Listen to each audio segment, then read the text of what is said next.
Stay tuned. Ahead, I'll talk with David Gessner about the Book of Flaco, the world's most famous bird. Hi, I'm Dan Skinner, and this is Some Books Considered. David Gessner is the author of 13 books that blend a love of nature, humor, and environmentalism, including his best-selling All the Wild That Remains. His writing has also appeared in many major publications, and he joins us to talk about the Book of Flaco, the world's most famous bird. David, welcome to Some Books Considered. Thank you, Dan. Happy to be here. Tell me about what drew you to telling Flaco's story. Well, I've always written about birds. I had a book called Return of the Osprey where I kind of got obsessed with ospreys. And by the end, I was on my back deck in a loincloth, basically ripping a fish apart so I could feel what it was like for an osprey. I've written about a lot of other things, too. In fact, I was in the middle of two projects when Flaco came flying in. And the way that happened was my daughter went to NYU.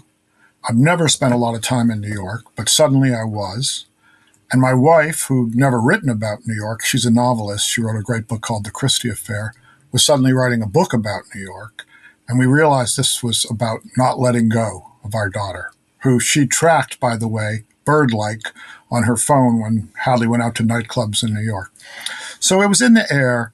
And then one day I heard about Flaco, and I went searching for him and didn't find him. And, I took a few notes, but I wasn't really thinking I was going to write about it. And then I happened to be up visiting Hadley, my daughter, the day Flaco died. And I was intrigued by it was 1 year. I was intrigued by the kind of story, the tragedy of it, but also the joy of it. And I started to think, is anybody really writing this story? I mean, I knew there were some New Yorker and New York Times pieces, but was anyone really writing it? And I called up David Barrett, who was kind of the kingpin of all things Flaco. He was his X account. It started as Twitter. Twitter changed to X halfway through the Flaco year. Was kind of central control for Flaco. And he said, sure, he'd take me around to the haunts, to the last places Flaco had been, atop buildings and atop water towers hooting down at the city. So I flew back up, walked with David, who was an encyclopedia of, owl and bird knowledge, and was shown these places. And it started to rain in New York. And I after I thanked him, I went across Central Park to the Central Park Zoo, to the enclosure or cage that Flaco had escaped from that was still there. What had happened on the night of February 2nd, 2023, was some supposed vandals, looking at it one way, liberators looking at it another, had cut a hole in the cage and Flaco had come out. Now, the zoo, understandably, was being very tight-lipped about everything, but I happened to run into a maintenance guy who I called my deep throat of the Flaco story, and he just told me a few basic things, like how they would have gotten in that night around the cameras, what kind of tool, a grinding tool they would have to use. It wouldn't be just clippers. And so, by this point, it was only 11 in the morning, and I'm starting to think, I think there's a book here. And that, as I was walking across Central Park, I texted with Nan Knighton, who's a playwright, who wasn't a birder, wasn't an owl person, but on the night of, I think it's like November 2nd, I have it written down somewhere, but right after Halloween, when Flaco flew into the city, Flaco had appeared at her kitchen window and stared in with these big orange eyes. And she had been arrested by the sight and had stayed with him for 3 hours. And a couple weeks later at Thanksgiving, her daughters kind of looked at her and rolled her eyes, and she said, "What? What?" And they said, "You sure talk about that owl a lot." So she was obsessed with the owl. So by the time I woke up the next morning, I'm like thinking, this is a book. This is, and I'm going to dive into it. And just one more thing, coincidentally, I was teaching a graduate environmental writing class, and I'd given them the assignment earlier that my professor, Linda Hogan, the great Native American writer, had given me 30 years before, which was find an animal, watch it, and follow it. So I basically took my own assignment, knowing I had to write it very quickly because I wanted the book to come out on the anniversary of the death before the story had faded. So that was a mouthful, but that's pretty much it. Was like, you go from being tentative to obsessed, like writers often do. The Flaco story, and you explore in the book, raises so many different issues. As you pointed out, either these were vandals or these were liberators. And, some would think, well, when Flaco was in the zoo, it was protected, it was safe, but it was captive. On the other hand, when it's out in the city, it's free, but there's so much more danger out there that Flaco had to face.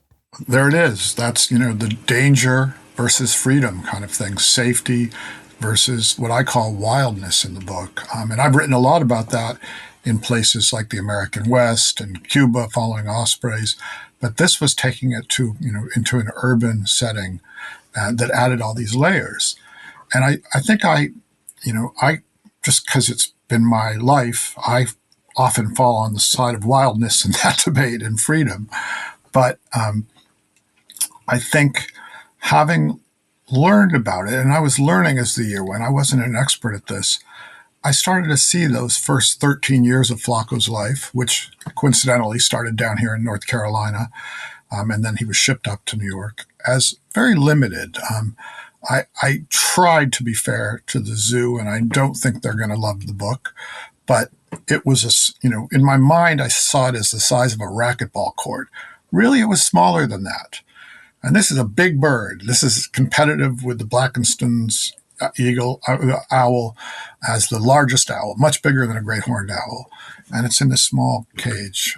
So I think one of the exciting parts of the Flaco story was when he first gets out, everybody's for recapturing him and bringing him back for safety. And there wasn't much dissent at first. And then Flaco starts to kind of find himself. He starts to fly better. He could barely fly when he got out of there because he'd never done it, He starts to reclaim some of the tools that evolution has gifted him. Next thing you know, he's catching a rat, diving down. And there was kind of this excitement. The way change is exciting, the way growth is exciting. And there, that's when the debate really started. Look at this. This animal is kind of living the life he should have led or could have led. And instead, do we want to take him back and restrict him in the zoo? So, of course, the book brought up zoo ethics. The book brought up wildlife in the city, the threats to wildlife. It had a Rachel Carson aspect, as I point out, due to the rat poison and the building collisions that happen with, kill billions of birds. And Flaco became symbolic in different ways to different people. One of them is is someone who is not a native New Yorker, but has come from somewhere else and has had to adapt to this different life, like a lot of people who come to New York. Exactly. He symbolized so many different things. And of course, at the same time, to some people who are on what used to be kind of the pure scientific pole, he also symbolized a bird who symbolized too much, because they hate anthropomorphism. They don't want us. The scariest thing to that end of the spectrum is, oh, what a cute bird, adorable, it's sweet, right? And there were people who said that, but there were people all in between too. And I think one of the interesting things in my experience, from when my first book came out 27 years ago and had a lot of birds in it, that the scientific community seems to have gradually become more open to the fact that anyone who has a dog knows animals have emotions, and we see elephants cry at loss. We see all sorts of things, and it's just nuts to me to think that these things we co-evolved with for millions of years, are suddenly devoid, are some kind of blank slate devoid of emotion. So I think that it brings that debate to the fore too, and I'm not saying, some people went too far on the anthropomorphizing, but I think it's interesting to think about how can we empathize with creatures not ourselves, not human. I'm talking with David Gessner about the Book of Flaco, the world's most famous bird, and our conversation continues in a moment. If you're enjoying this discussion, please subscribe, like, and click on the bell so you know when I post new interviews. And thank you. And Flaco's fame spread beyond New York. But obviously, there was almost like a cult following in New York for a while that they were basically Yeah. stalking Flaco, wanting to see him, and he would draw crowds. Yeah. He drew crowds, and that's where, old school birders were like, leave the owl alone. But at the same time, they wanted to see the owl. They just wanted to see it their way.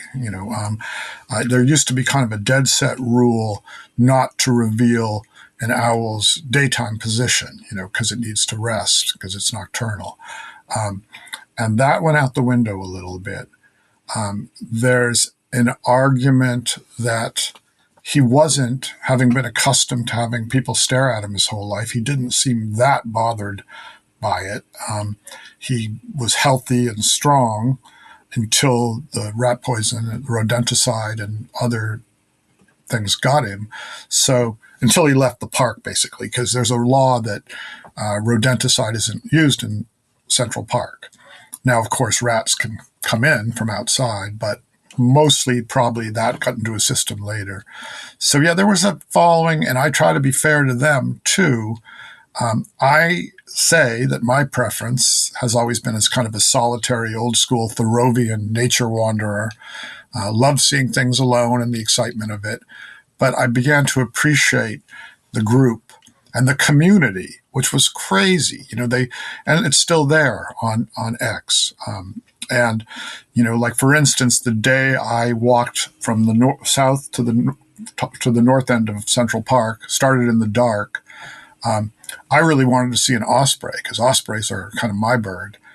And David Barrett, the chief executive officer of Flaco, tweeted to me like or texted me, there's a bird on the island in the lock, and we went back and forth, and I got a sense of what it must have been like for the group during that year, the excitement of it, and there was a detective aspect to it, there was a hunting aspect to it, especially for the people who were out there at night, where's Flaco?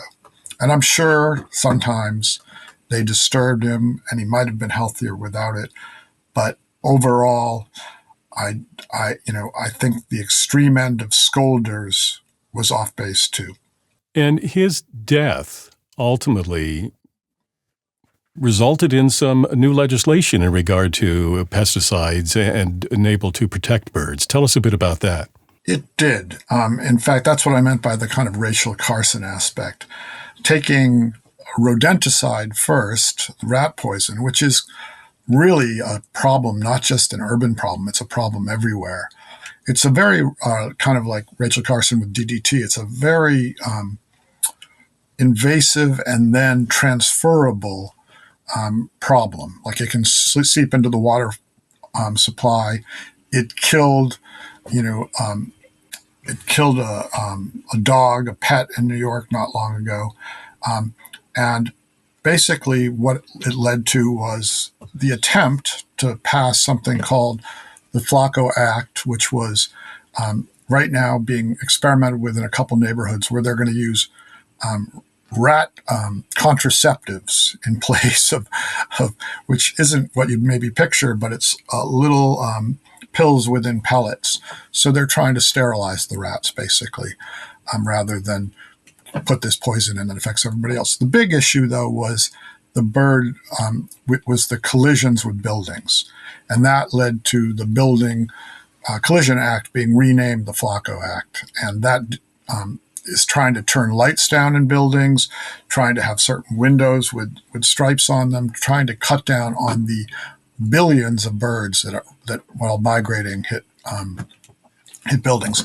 The kind of irony or weirdness of this is the perception that Flaco died flying into a building is wrong. That's a migrating bird. Flaco at that time when he died was in like kind of an alley in the Upper West Side where he knew the territory, and his flights were, zigging and zagging around. And so the people who were really in the know kind of rolled their eyes at this constant saying that it was a building collision. What it likely was he was up on a perch on this building, and weakened by the rodenticide and the pigeon herpesvirus, he fell. He hit a video camera on the way down, and he landed in this alley where the super of the building found him, and where he eventually died. But the myth of it is that he flew into a building, and the myth is pretty good because it's getting these laws passed. So we'll stick with that for now, I guess. We touched on it a bit, but what would you say is the legacy of Flaco? Well, what we were just talking about, the understanding that urban birds, there's a whole history from Rover the eagle to Pale Male from Mary Wynn's Red Tails in Love to Barry the barred owl, of these kind of feel-good urban bird stories that often, Rover gets hit by a truck, often and tragically. So the difficulty of urban wilderness, but also as we become more urban as a country, the challenge everywhere for animals. So our awareness of that is part of the legacy. But for me, on a more personal level, the legacy in this time when we're so driven by self-interest and so selfish is looking outward, is being able to, however briefly, get out of your own your own hamster wheel of a head and see a world beyond your world. And that's literally what you're seeing when you're those few moments. I'm not saying everybody's walking around in a transcendent state, but those few moments when you do kind of lift out of yourself, just the awareness that it's not just me, it's something more. That to me is one of the drivers of looking. I don't know if I'm a birder because I'm not, I don't have a great ear, but a bird lover for sure. It's been documented that it's good for our mental and physical well-being to have contact with nature, and that becomes harder in urban environments. So what can we do to try to create urban areas that are more receptive to interaction with wildlife? Well, two words come to mind: green and walking. I think Thoreau said, if I don't walk 4 hours a day, I feel like I'm lucky I'm not thinking about suicide. Now, we're not all that extreme as Thoreau was, but New York is a great walking city, and it's got more and more green spaces, many of which Flaco explored because that's what he was looking for.